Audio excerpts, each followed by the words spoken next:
Vamos então para o próximo tema, Caio. 19 governadores assinaram uma nota pública reagindo a uma postagem feita pelo presidente Bolsonaro sobre os repasses feitos pelo governo federal aos estados no enfrentamento à Covid no ano passado. Bolsonaro discriminou os valores para investimentos diretos na saúde e para o pagamento do auxílio emergencial e, de acordo com os dados divulgados pelo presidente, o governo federal repassou mais de 80 bilhões de reais.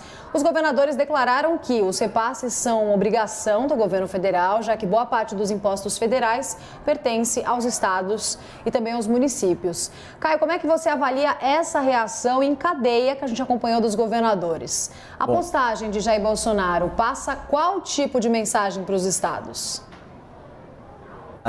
Bom, para comentar esse assunto, Roberto, peço perdão por ter te atropelado, eu vou usar como exemplo o vergonhoso e inadmissível colapso na saúde do Rio Grande do Sul, né? Estendendo aí toda a minha solidariedade às vítimas da Covid-19 e os seus familiares, né, desse estado que é tão querido para mim.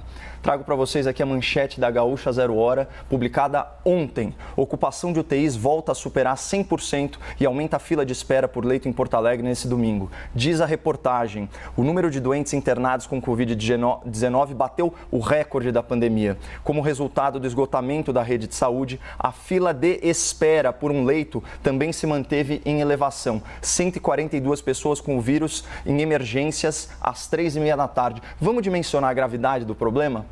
Trata-se de 142 almas sem atendimento adequado, precisando urgentemente de hospitalização com terapia intensiva. Agora vamos ponderar sobre o absurdo dessa situação em Porto Alegre. Isso acontece numa cidade desenvolvida, com 1,5 milhão de habitantes, que é a sexta capital com maior IDH no Brasil e governada por um político adulado pela grande imprensa. E aqui eu faço questão de consignar a minha profunda decepção com as manifestações recentes do jovem governador do Rio Grande do Sul. Dia 25 de fevereiro, numa declaração no mínimo infeliz, o senhor Eduardo Leite afirmou por escrito, aspas, não tem como expandir muito mais os leitos de UTI. Até porque 60% das pessoas que vão para uma UTI, infelizmente, não sobrevivem. Leito não é garantia de não perder a vida. Que lógica perversa é essa, senhor governador? E os 40% dos pacientes que sobrevivem, graças ao cuidado intensivo, eles não valem o esforço, eles não valem o investimento em mais leitos de UTI?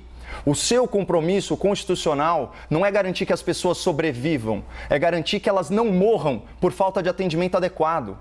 A sua preocupação, na verdade, deveria ser só de ordem humanitária, mas, já que a sua frase denota uma visão utilitarista, quase maquiavélica sobre a gestão pública, eu vou tentar persuadir o senhor a cumprir a sua obrigação de uma outra forma, Ao escancarar essa falta de empatia, o senhor está comprometendo o seu futuro político. Governador, situe-se, ou melhor, comporte-se. O senhor é um presidenciável. Até nós, paulistas, sabemos que Eduardo Leite é o nome preferido e favorito do PSDB para a corrida presidencial de 2022. Mas, para isso, o senhor precisa pelo menos fingir que se importa com as pessoas. Então, mais uma vez, ouça o conselho da dona Mariângela. Se você não é generoso por caráter, seja por inteligência. Aliás, falando em inteligência, o governo do Rio Grande do Sul foi bem esperto nessa pandemia. O consultor de empresas, Matheus Bandeira, que é ex-secretário do Tesouro, ex-presidente do Banrisul, ele publicou o levantamento sobre os repasses bilionários recebidos pelo governo gaúcho a título extraordinário de enfrentamento à pandemia. Foram quase 1,940 bilhão de reais para aplicação livre, mais de 830 milhões carimbados para a saúde e mais de 5 bilhões em rolamento da dívida. Então, no total, foram 7,930 bilhão de reais em verbas federais extraordinárias que encheram os cofres gaúchos. Então, para vocês terem uma ideia aqui, em valores oficiais da cidade de São Paulo, vocês fazem ideia de quanto custa a diária de um leito de UTI, como esses aí que o governador Eduardo Leite desprezou? Apenas R$ 2.100 por dia. Então, quem enfiou quase 8 bilhões de reais no caixa, podia ter reservado uma parte para cuidar melhor dos pacientes gaúchos, não é verdade? Mas não.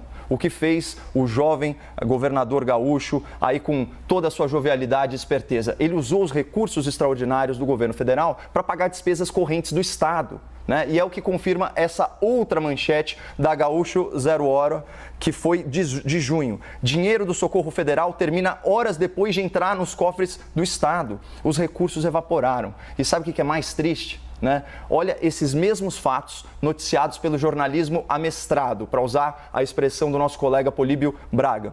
Como o governo Eduardo Leite conseguiu colocar as contas em dia depois de 2 anos? É fácil de responder. Com dinheiro do governo federal, desviando recursos que poderiam ter sido alocados no enfrentamento à pandemia. Fácil, né? Só que a conta chegou agora e ela foi cobrada em vidas humanas perdidas na fila de atendimento dos hospitais de Porto Alegre. E esse é só o caso dos gaúchos. Agora, essa lógica ela se repete por todo o Brasil. Né? Segundo o Banco Central, mais de 38 bilhões de reais repassados pelo governo federal sequer foram gastos em 2020 e estão aí recheando os cofres de estados e prefeituras. Muitos governadores e muitos prefeitos se aproveitaram fiscalmente da pandemia, não incrementaram de forma adequada seus sistemas de saúde e agora, com apoio maciço da imprensa militante, jogam toda a responsabilidade da sua negligência na saúde nas costas do governo federal. Então, do ponto de vista fiscal, essa pandemia fez o país empobrecer, enquanto estados e municípios enriqueceram.